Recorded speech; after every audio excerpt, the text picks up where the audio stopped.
Welcome to FPB's Meet the Candidates. This Cable 10 series allows you, the viewer, to get a closer look at our local candidates as we talk about issues that are important to our community. We have done a great job as gathering questions and information via social media, through email. We've talked to different groups in the community and gathered topics that are important to them. And that's why we're here to talk about it with our candidates. This is all leading up to the general election, which is on November 8th, and we will encourage you to go vote. But first, we need to get informed. So today, we have with us Representative Derrick Graham. He is currently our state representative in the 57th District, and he's running for re-election. So let's welcome him. Hello. Thank you. Thank you for having me. I'm glad to be here today. Well, we're glad you're here because we have a lot to talk about. I know. So you currently serve as the representative of the 57th District, but for some people who may not know who you are, why don't you introduce yourself and tell us why you're running again for re-election? Well, I think, first of all, I want to thank you all for doing these Meet the Candidate programs. I would say that if you look at the record in which I have, and I have served the people of Franklin County in the 57th District this is my 20th year, but I've been able to bring results to the county in terms of having the things that the county needs, such as water, such as supporting state employees and retirees, such as the sewers. We've been able to find funding for a number of projects. And I say that because in my time of service, the city of Frankfort has had about $12 million in sewer and water projects. Farmdale, which is in the county, about $1.3 million in funding. Peaks Mill, $500,000. Peaks Mill is no longer in my district, but it shows the Grand Theater, for example, when they were renovating and trying to build up the Grand Theater, I played a major part in getting the funding, almost $500,000 for the funding of the project. So I've been engaged, broadband, for example, for $8 million has come to Franklin County. So I've been engaged and I've tried to represent the people of Franklin County. And as you know, state government is an important part of our employees or employment in Franklin County. More than 50% of our population work for some governmental agency, whether it's state government, local governments such as state and county. Our teachers, they're not state government employees, but they're public employees. So Franklin County, the university here, Kentucky State, if you combine all those, the plant board as well, that's 50% of our workforce work in some force or another with public, working for the public. Sure. And so as a result, all of those are impacted with our retirement system as well, Right. Whether it's teacher retirement or state government employees retirement or city and county retirement. And so I have been a fighter for all of these things for the people of Franklin County. And I have made good contact I've been able to work on both sides of the aisle. When we were in the majority, obviously, it was much easier to get things done, but I have been able to work with people on the other side of the aisle, and I'll give you an example with House Bill 250, which dealt with assisting Kentucky State University with funding of about $23 million in terms of getting it back on track. I was a co-sponsor of the bill, and with Representative Tipton, and so I've been able to prove that I can work on both sides of the aisle. I also can say this, since I have been in the General Assembly, during that time frame, I have served as the chairman of the subcommittee on K through 12. I have served as education chair in the House. I am currently serving in leadership on the House Democratic Caucus as the chair of the House Democratic Caucus. So I have made strides, but I've also been very effective in working in the legislature and working with others, being able to build upon relationships, regardless of whether you're Republican or a Democrat, conservative or liberal. I've been able to do that. Okay. Well, speaking of the different sides, it seems like we're in a time of political divide. What experience do you have? And you've mentioned some that has prepared you to get things done in the legislature. Because you're working with, the Republicans have a supermajority in both chambers. In both chambers. That's So exactly right. how do you navigate those waters? Well, it's all about personal relationships. Yeah. And I've been able to work with people on both sides, as I've said. Sometimes within your own party, there is conflict. So I've been able to do that as well, is to be able, you've got to be a person in which is willing to give and take. That's what it's all about. And I think that's what's happening in this country today. It's not that, Yeah. what's going on, Yeah. Particularly on the national level. It's either our ideas or no ideas at all, or passing legislation that is harmful to one group but provides special interest groups to have an advantage over the rest of the public. And so what I've tried to do since I've been there, since a very, and I've had experience, as you know, I served on the city commission for 9 years back in the 90s. And there were 5 of us, 4 commissioners and the mayor, and sometimes we were in dispute, but we were able to work together to come together to make policy that benefits not only the city of Frankfort, but the county at times. Right. But also being the beacon and the capital city of Kentucky, we had to work with the state government as well, and we were able to do that.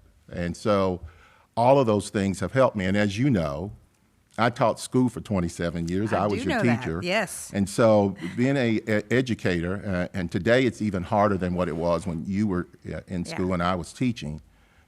You learn that you have to, if things don't work one way, you have to move in another to get it done so Right. that kids can learn. And also, it's part of the process. It's part of mixing it up so that, that you're not just, first of all, you want the kids to learn, but you also know that you also have to get them to a point where they trust you and they respect you, but that they know that you are willing to help them. Right. And that you care about them. So all of those things have helped me in terms of serving in the Kentucky House as well. Okay. Can you give us an example of when you have shown independence from your party on an issue of major importance?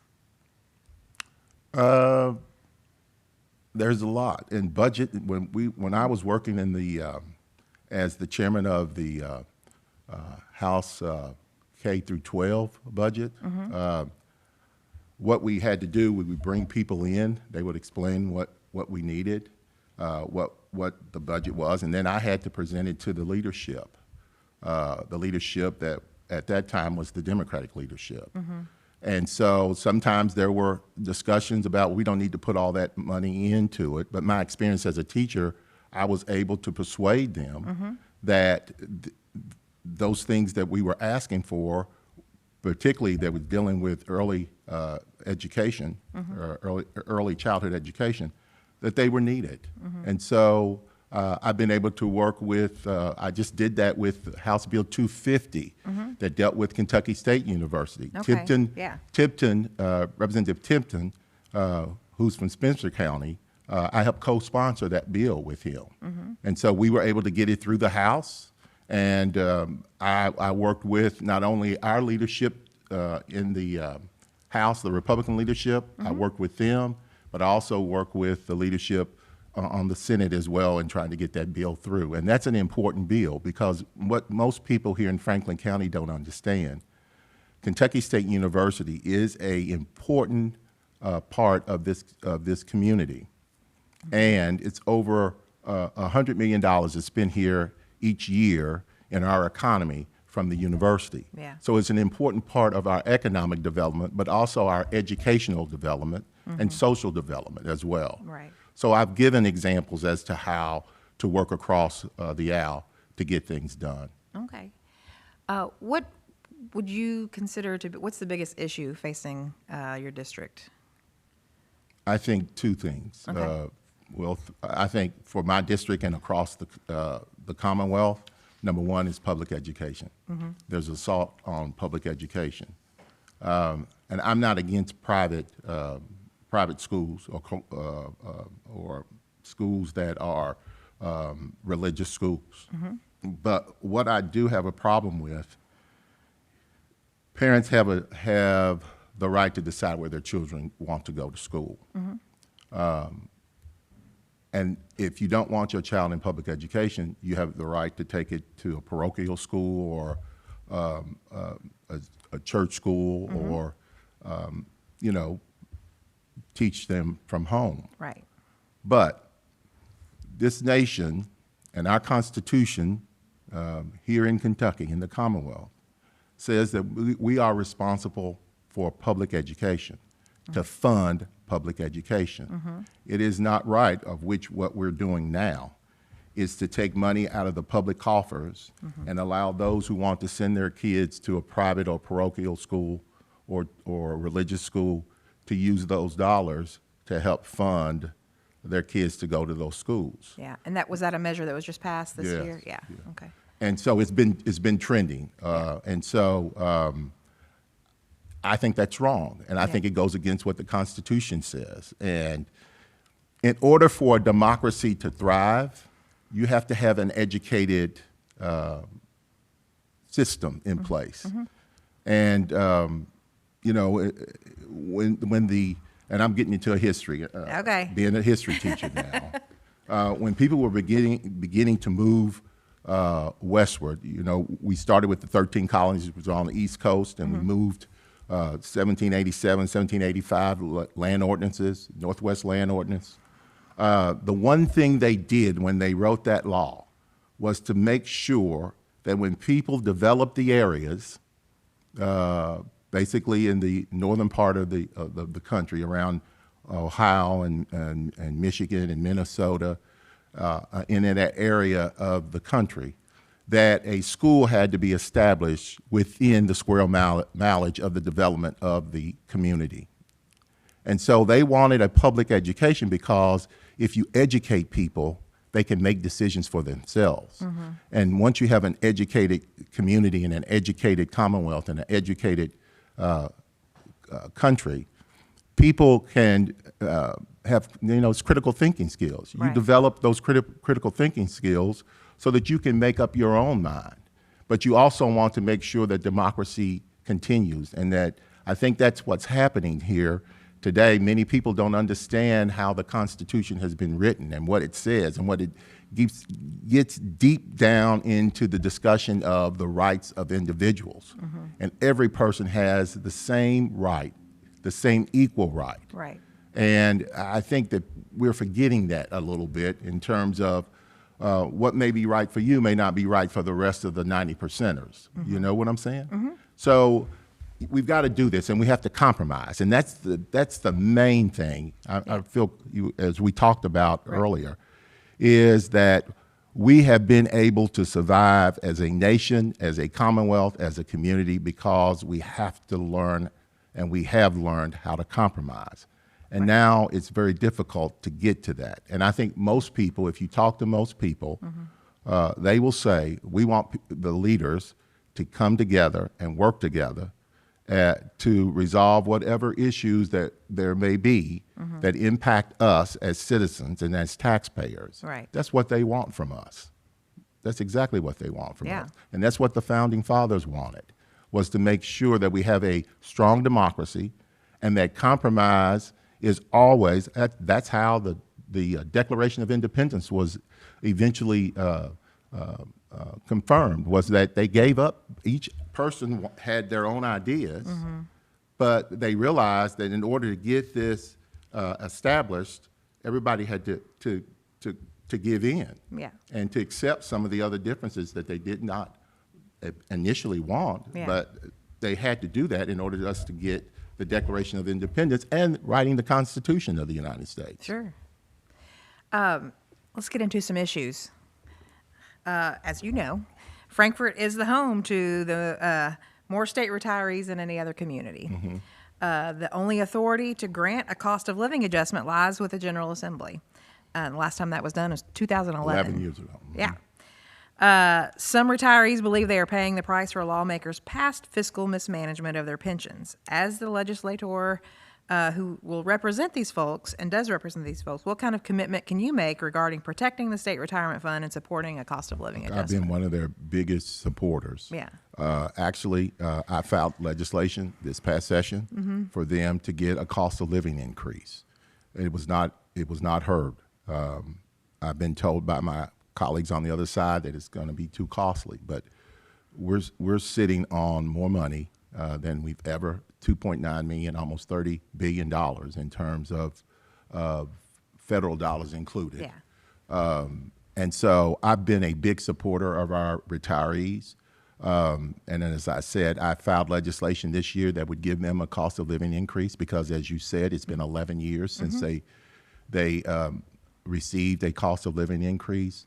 And if you look at those who retired, say 15, 20 years ago, they may have had really high-paying jobs. But now with the, 15, 20 years later, that doesn't match up with what the cost of living is at this point. Right. And so I'm hoping that we can continue to have discussions.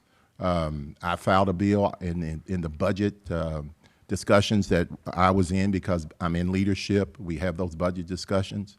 I brought that up in our budget discussions when we were meeting from the leadership teams of both sides.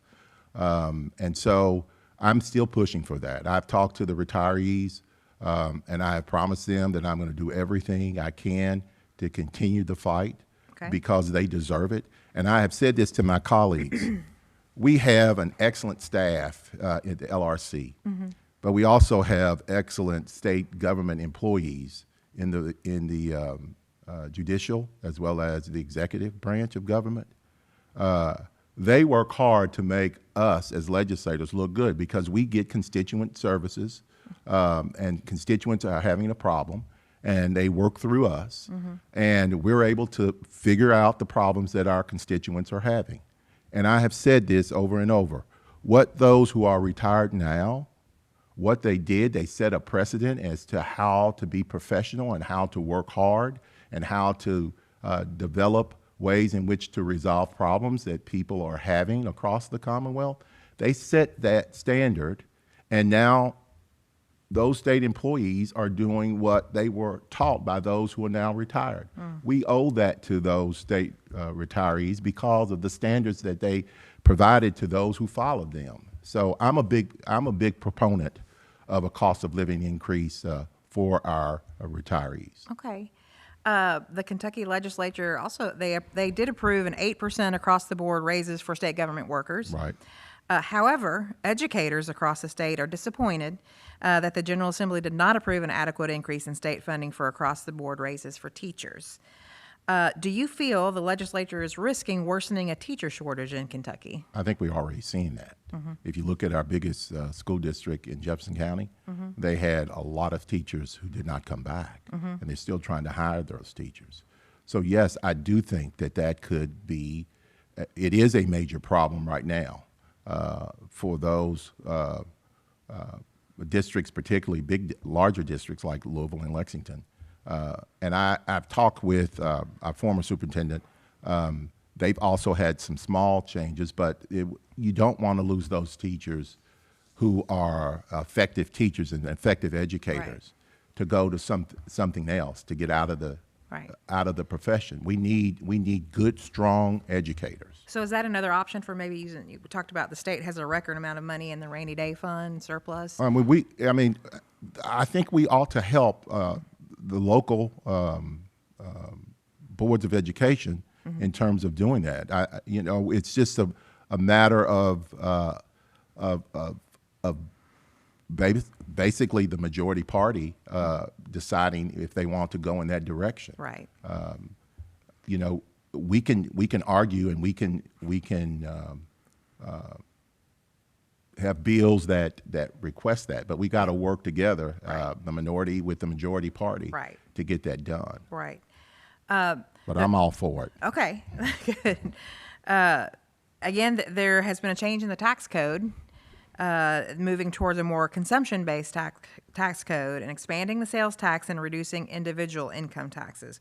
What is your opinion of those moves, and How can you plan? Do you plan to be involved in any further discussions? of Well, that? I oppose the legislation Okay. because what it is, working class people are going to be paying more of a percentage on the taxes, whether it's food, whatever it is. It's really based upon a system that was created in Kansas, of which after a few years they had a shortage of funding, and they had to go back and make some changes. And that's what I'm afraid is going to happen here in Kentucky. You know, we have a lot of people who are below the poverty line, and probably one of the states, the highest states with a low, in terms of I mean, I said a low poverty, but a high poverty line. And I think that impacts them more so than anything. I know it impacts them. Right. And so I don't think that it was a good thing for us to do. I opposed it. I stood on the floor. I believed and argued against it. It's a regressive tax on those who it should not, you know, it hurts those. Okay. An education bill that passed this year was Senate Bill 1, which started out as just a provision to give district superintendents the power to set curriculum and hire principals, which had previously been held by the school-based decision. School-based council. Why was that important to do? I don't know. Okay. I did not support that. Okay, bill. well, I tell think me what about it it. was. I think what it was is Yeah. this critical race theory. Okay, well, that's my next question. Okay. And so this is a way in which you are not going to teach history in the way it should be taught. Right. And as a history teacher, Yeah. The only way we move forward is and we correct what has happened in the past. Yeah. And we try not to go back down that path. Yeah. But I think that was the whole basis of that. Okay. To control the curriculum of local districts. And, you know, I've heard from my colleagues about least government is the best government. And yet this is an encroachment upon the rights of those who are responsible for running the boards of education and Well, local government. That's my question. Do you have any concerns about the I do. restrictions and I do. the provision inserting itself into the I decision-making of do. local school I think districts? I addressed that. Yeah. I do have some major concerns about Yeah. it. Okay. So does that mean that when you get into the Civil War, you don't talk about the issue of slavery or talk about when slavery was starting at the very beginning when we were even not even a country, Yeah. about issues over women's rights when they were fighting to get the right to vote? Do you limit that discussion? Do you limit the discussion if you have people in a classroom who have different ideas and they, you know, I want a debate to happen, and I want people to be able to say what they feel and how they feel without being concerned about somebody's going to take this wrong. We should be able to debate and to even argue about issues, but we can come together to say, okay, I may not agree with you, but I respect what you have to say, or I don't agree with you and I don't like the way in which you have said, you know, some of the things that you've said, but we can agree to disagree. Okay. And so, but you should never try to prohibit discussions on issues or about subject matter. And I use history because I'm a history teacher and a Sure, political yeah. science teacher. Sure. But that can be also used in terms of the science. People researching and discussing in a biology class or an anatomy class. So we have to be very careful about the direction that we're going. Okay. Senate Bill 83, passed by the legislature this year, bans trans girls from participating in girls' sports from 6th grade through college. Do you support that measure, and do you see any future consequences for this, like lawsuits or how it affects children? Well, here's what I always said. This was a local problem. Once again, the state legislature has involved itself in a local issue which should be decided by the boards of education and the community in which these schools are located. And I believe in the right of local government deciding for their own. And I think every school, I mean, when you were in high school, I know that we had some people, well, maybe before you came to high school, there were young ladies who played on the soccer team. Yeah. You remember? Oh, okay. Played on the soccer team. But, you know, it's this. I think it's an issue that has to be decided on the local level. Okay.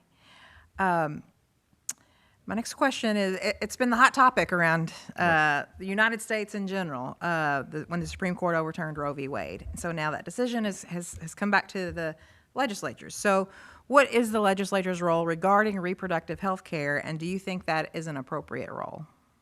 I don't think it's an appropriate role. Yeah. And let me just say this. Okay. Once again, using my history background. Never in the history of this country has seen a settlement or settled case law to be overruled. Now, I can go back to when the 13th, 14th, and 15th Amendment, primarily the 14th and 15th Amendment, which was citizenship for slaves and African Americans, and voting rights, the 15th.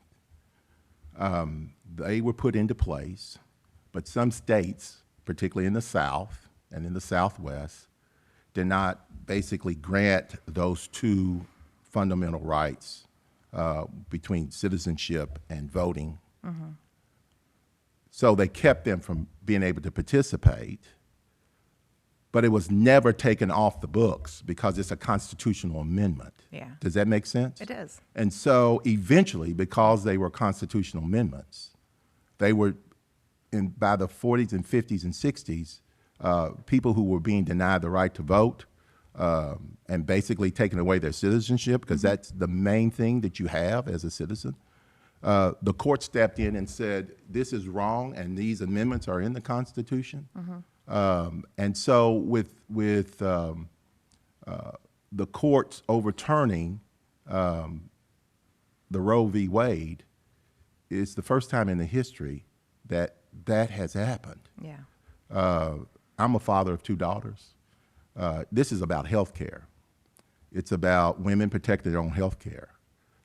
It's also not right that a person who's been raped, we had an 8-year-old or however the child was, I can't remember, 10 years old, who had to go from her state to another state in order to receive the health care services that she needed to have because she had been raped by a member of the family. I'm just opposed to it. I'm opposed to it because it is a woman's right. It is a right that she has to protect her own health. That's the main thing. That's the bottom line. Yeah. And so as a father of two women now, I want to protect their health care. And so I think, once again, a party who says that they want less government, they're taking away the right of individuals, over 50% of our population. And so I'm opposed to that amendment. I will be voting against that amendment. I'm appealing to all of you here in Franklin County to look at that, the language in that, and to vote no on that amendment. And that's called the Yes for Life Amendment, and it will be Yes. on the ballot, so Yes. people need to be looking for it. Yes. Do you have concerns that when the Supreme Court did overturn Roe v. Wade, Justice Clarence Thomas wrote in a concurring opinion that SCOTUS should reconsider all of the court's substantive due process precedents, including Obergefell versus Hodges? Yes. Do you have concerns that I do. that's going to set a But precedent? the judicial scholars have all stated that that is wrong, and that there's been an outcry toward that. I think that shows the extremism that is on the Supreme Court right now. Okay. And that's why elections count. That's why voting counts, because it is important in more ways than one. Yeah. And one of those factors is if you're running for president and you're wanting to vote, you need to figure out what that individual is about and where they plan to take the country. You have to be educated. You have to be to read and to look at the candidates, and that's why it's important to continue to vote. I know some people get down and out, but if you don't vote, you have no right to complain. Yeah. And for me, voting was instilled in me because people who look like me for years, as I talked about earlier, could not vote. And so once that voting rights was given, you take advantage of it. And I was taught that every time a poll is open, you go vote. Whether it's just a small measure, that's still an important decision that you need to make because it impacts not only your community, but the Commonwealth and the country sometimes. And so that's why I will appeal to everyone that November the 8th is an important day for you to go vote, to make your choice known, so that if you have problems with issues and policies that are in place, you can use your vote to help change it. Right. Well, we're about to run out of time, but I got two more things just real quick. I'll roll into one question. The General Assembly, as far as the people are concerned, should always be looking for ways to generate revenue to keep tax increases to a minimum. Two issues and two bills that have gotten traction lately but died in the Senate are the sports betting bill and medical marijuana. Where are you on those issues? I'm for both of those, and I have voted yes on every time we have had to vote on it. Okay. You know, we are behind our sister states, and it's a way of generating revenue. You know, our horse industry and our bourbon industry, they are two signatures of who we are in terms of how important it is to our economy. And I support both of those things because I think it's the right thing to do. It generates additional income. And I would hope over the next year or two or somewhere down the road that we will readdress those issues and pass those pieces of legislation. Well, I appreciate you being here. I'm going to give you the opportunity to talk directly to our viewers and tell them why they need to vote for you on November 8th. First of all, I want to thank the people of Franklin County for allowing me to represent you in the Kentucky House of Representatives. And come November 8th, you have a choice to make, whether to continue down the path of what I've tried to do over the years in terms of supporting state employees, our retirees, and public education, or going in a different direction. But I would ask that you give me another opportunity to serve you and to serve the people of Frankfort and Franklin County for 2 more years in the Kentucky House of Representatives. God bless you, God keep you, and God bless the Commonwealth of Kentucky. Again, thank you so much for Thank being you for here. having me. I know we appreciate hearing from you, and the viewers do also. I appreciate our viewers for watching because it's so important to get informed because it's that time of year. Get informed, go vote on November 8th, and when you're done with that, go home, turn it on Channel 10, and watch the election returns. We'll have them live for you coming from the county clerk's office. It's election season. It's time to get informed. And then go vote because it's your voice, and it's important to use. Go for it. Thank you. That's right. Thank you.